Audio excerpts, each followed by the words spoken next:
Remember that royal wedding? When Prince Charles married Lady Diana Spencer?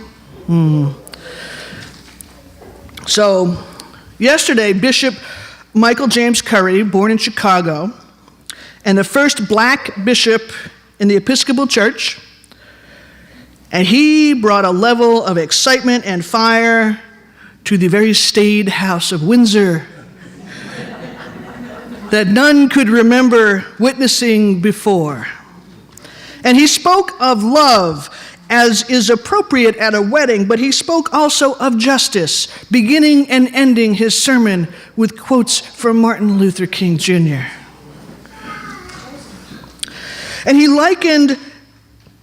spoke of the transformative power of love, and he likened it to the transformative power of fire, not unlike Solomon did.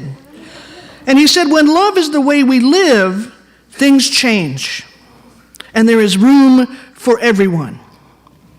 When love is the way we live, people connect with one another, see one another deeply, care for one another consciously. When love is the way we live, people know what it is to feel loved, to feel appreciated, to belong to a larger family of humanity. As Unitarian Universalists, we often say that love is the doctrine of this church, and service is its prayer. We all know that one, right? Love is the way we live. It is how we are in community with one another, and it is how we know that we belong. In the course of this year, my first year with you, I have heard over and over from new members and from founders that the Unitarian Universalist congregation of the South Jersey Shore is where you feel at home. It is where you feel seen, loved, appreciated, valued. Connection is what brings people together. And that sounds ridiculously trite and obvious. But connection is more important than we sometimes consider. Human beings are social creatures. Even the strongest introverts among us need connection to community. Quiet connection, but connection nonetheless. When we are disconnected and isolated, it does something painful to our souls. Addiction and substance abuse has been linked in studies to feelings of aloneness, of being disconnected. Part of the success of recovery groups is that they offer connection to recovering addicts who no longer feel alone and need to medicate. So when we feel alone and isolated, we are vulnerable to a host of toxic ideas and ideologies. This week we saw another school shooting, this one being described as the deadliest since February. Think about that. The deadliest since February. When in February, a gunman opened fire at Marjory Stoneman Douglas High School in Parkland, Florida. Friday, a boy with white supremacist and Nazi ideology brought his father's guns to school and killed 10 people and injured more. Now, school shooters, that's even a category. How insane is that? School shooters have a variety of characteristics. Aside from being almost entirely white and male, they all speak of a disconnect.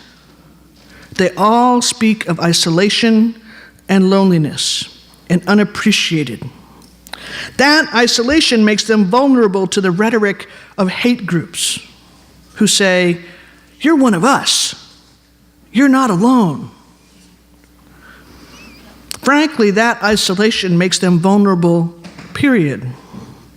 There's a part of me that thinks whatever group reaches out to a kid in such a state to include them in that community can have a huge say in the trajectory of that kid's life. Now, let me be clear. I'm not suggesting that we would not have school shooters if only the popular kids would include the loners in their parties. We would not have school shooters if there were no guns. period. But that's a different story. The victims are not to blame. What is to blame here, in part, is a culture of toxic, fragile masculinity, in which we don't teach our boys how to express their feelings in healthy ways or even at all. We don't teach them how to relate to one another in ways that are anything but competitive or violent. And again, that's a story for another time. But I think it's worth considering when we think of Bishop Curry's words about the transformative power of love. Solomon compared the power of love to the power of fire. Set me as a seal upon your heart, as a seal upon your arm. For love is strong as death, passion fierce as the grave. Its flashes are flashes of fire, a raging flame. Many waters cannot quench love, neither can floods drown it. If one offered for love all the wealth of one's house, it would be utterly scorned. Love is more powerful than fire or death. Love is more valuable than all the riches of the world. It can transform us in ways that are fundamental. And what we have here as a congregation is a place where that transformation can and does happen. This is a place where people know they are loved. You are loved. You are appreciated. You're valued. You're needed. You're a vital part of this community, each and every one of you. And so today we have our annual meeting. And for those who are new to Unitarian Universalism, our annual meeting is a throwback to the colonial tradition of the annual town meeting. We do it because we've always done it that way. Sometimes that's good, sometimes that's not so good. This, I think, is a good. This is democracy in its simplest form. Members of the community gather together once a year to elect our leaders, vote on rules and laws that are important, and decide how the pledged, or in municipal cases, taxed monies, is going to be spent that coming year. It is a time for each voice to be heard, for all to participate, for all to connect to the real and precious thing that is this faith community. Set me as a seal upon your heart, as a seal upon your arm. For love is as strong as death, passion as fierce as the grave. Its flashes are flashes of fire, a raging flame. Many waters cannot quench love, neither can floods drown it.